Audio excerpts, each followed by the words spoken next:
এত গরমের মধ্যে মরিচ ভর্তা, তার সাথে এত গরমে মরিচ বাটা, তারপরে আমার সাথে যা হলো শরীর শুধু জ্বালা আর জ্বালা। এত গরমে বাপ ছেলেরা গরু গোস্ত ছাড়া ভাতই খাবে না। হ্যালো গাইস, আসসালামু আলাইকুম। সবাই কেমন আছেন? আশা করি সবাই ভালো আছেন। কে কোথা থেকে দেখতেছেন অবশ্যই একটু কমেন্ট বক্সে জানিয়ে যাবেন। আজকের মিনি ব্লগটা আমি সকাল থেকে শুরু করতেছি। আমার আমি সকালবেলা ঘুম থেকে উঠে চলে গেছে টাটকা টাটকা গরু গোস্ত আনার জন্য। ছেলের আবদারে কিছু নিয়ে আসছিল বড় বড় চিংড়ি মাছ। শ্বশুর বাড়িতে এই ধরনের কিছু লোক বোধহয় প্রত্যেকটা মেয়েদের আছে, একটা কথা বোধহয় শুনতে হয় ওখানে গেলে। আরে ভাবি, আপনি তো দিন দিন সুন্দর হয়ে যাচ্ছেন, মনে হয় সারাদিন ঘুমান আর খান, কোনোই বোধহয় কাজ থাকে না। গ্যাসের চুলায় রান্না করেন আর গরম তো মনে হয় লাগেই না। তখন আমার মনটা চায় তাদেরকে ধরে এনে আমার বাসার মধ্যে আমি 5টা দিন রাখি, যে দেখ তোদের কিরকম লাগে। দুঃখের কথা কি জানেন, তাদেরকে আমি বুঝাইতে পাই না, ওরা যে কাজটা গ্রামে করে সেম কাজটা কিন্তু আমরা শহরে করি, তার চেয়ে দ্বিগুণ কষ্ট কিন্তু আমাদের হয়। শহরে একটা বাচ্চা পালার জন্য অনেক বড় একটা উঠান থাকে, অনেক বড় ঘর থাকে, অনেক ছেলে মেয়েরা থাকে, আশেপাশে সবার সাথে খেলা করতে পারে, তাদের সময়টা চলে যায়। হয়তো বা গ্রামের মানুষ মনে করে, এটা জানে না যে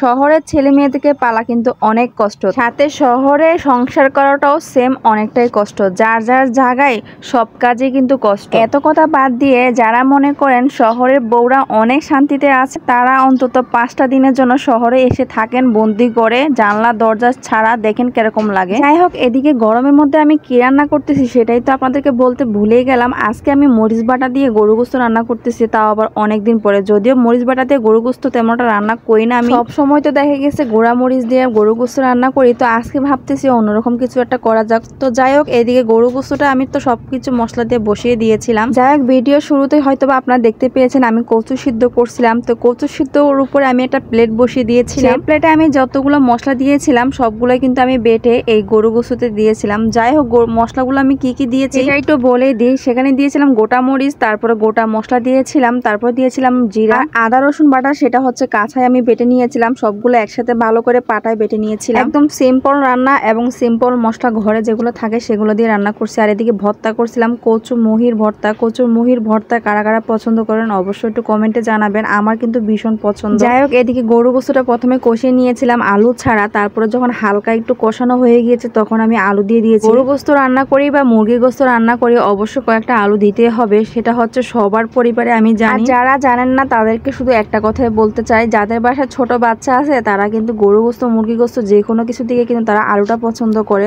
সে কারণে দেখা গেছে সব তরকারিতে আলু দিতে হয়। এখন হয়তো বা অনেকে বলতে পারেন যে আপু আপনি কেন আস্ত একটা আমড়া দিয়ে দিয়েছেন। আপু, আমি আস্ত আমড়া দিই নাই, প্রথমে কিন্তু আমি আমড়া দুটো কেটে দিয়েছি। কি জানেন, আমি কিন্তু সেই ভিডিওটা আমি করতে চাই না ইচ্ছাকৃতভাবে, আমার খুব রাগও হচ্ছিল এবং কি খুব কেমনটা লাগতেছিল আর কি। আচ্ছা যাই হোক, আমি বলেই দিচ্ছি কেনই বা আমি আমড়া দিয়েছি। তরকারিতে এত পরিমাণে যে ঝাল হয়েছে, আমড়া দিতে বাধ্য হয়েছিলাম, এত ঝাল হয়ে গিয়েছিল তরকারিতে। তারপরে আমি আমড়া কেটে দিয়েছি আর সামান্য চিনি দেওয়ার পরে আমি এটাকে ঠিক করতে পারছিলাম।